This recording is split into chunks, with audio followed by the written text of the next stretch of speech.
May iba't ibang kondisyon na pagbabasihan ng International Criminal Court para payagan ang hiling na interim release ni dating Pangulong Rodrigo Duterte na nahaharap sa kasong crimes against humanity. Ang patuloy na pagkwestiyon ng kampo ni Duterte sa paraan ng pag-aresto sa dating Pangulo, idulog na lang daw sa korte. Yan at iba pang natalakay sa exclusive interview ng GMA Integrated News sa ICC. Sa unang balita, live na kasama natin si Maris Umali mula sa The Hague, Netherlands. Maris! Higaan pasado, alas 12 na nga ng hating gabi ngayon dito sa The Hague, Netherlands. At kumalas man na tayo sa Rome Statute, nanindigan ang International Criminal Court na may jurisdiction pa rin sila sa mga krimeng nangyari sa ating bansa noong kabilang pa tayo sa ICC.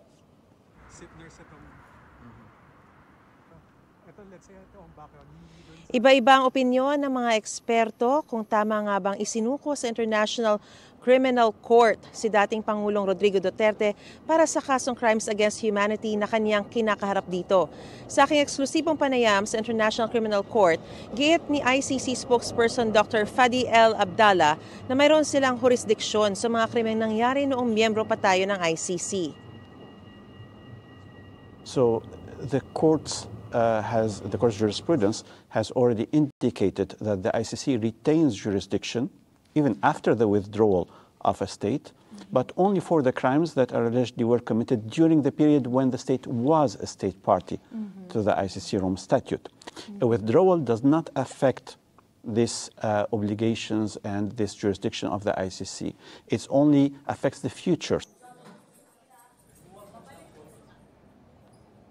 Kung may question man daw sa paraan ng pag-aresto ay maaari naman daw itong idulog ng depensa sa korte. I can simply say if there is any challenge to the lawfulness and legality of the arrest, it can be submitted to the judges and then judges will decide on that.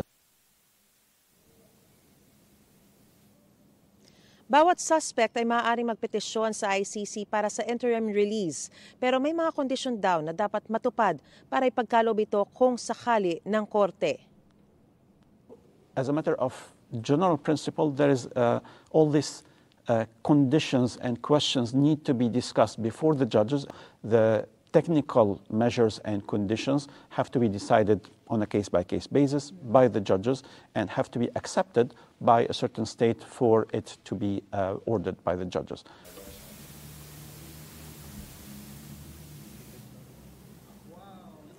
Nangyari na raw sa nakaraang mga kaso na pinagkalooban ng interim release ang inaakusahan, pero depende raw ito sa sitwasyon at sa mga hukom.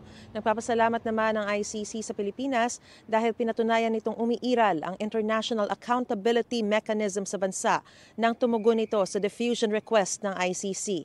Isinantabi naman ng ICC ang ginawang pag-spam o pag-troll umano maging sa judges page ng ICC. We understand that you want to remain focused in your work, but even the spamming of the ICC judges' pages does not alarm you at all. We are all focused on only one thing, which is delivering justice in the best conditions for the victims and to ensure that truth is revealed about the guilt or innocence of any person who is accused. Higan kaya na nabanggit natin may mga pagkakataong napagkalooban na ng interim release yung ilang inaakusahan sa nakaraan pero hindi raw nangangahulugan na kapag nabigyan ka ng interim release ay posible ka ng maakwit kalaunan. So depende pa rin daw ito sa mga ebidensyang ilalatag ng prosekusyon at ng depensa at sa mga hukom na magja-judge sa naturang kaso. Higan? Maraming salamat, Maris Umali, live mula sa The Hague, Netherlands. Mapapanood niyo po ang buong exclusive interview ng GMA Integrated News kay ICC spokesperson Dr. Fadi El Abdallah mamayang gabi sa 24 oras.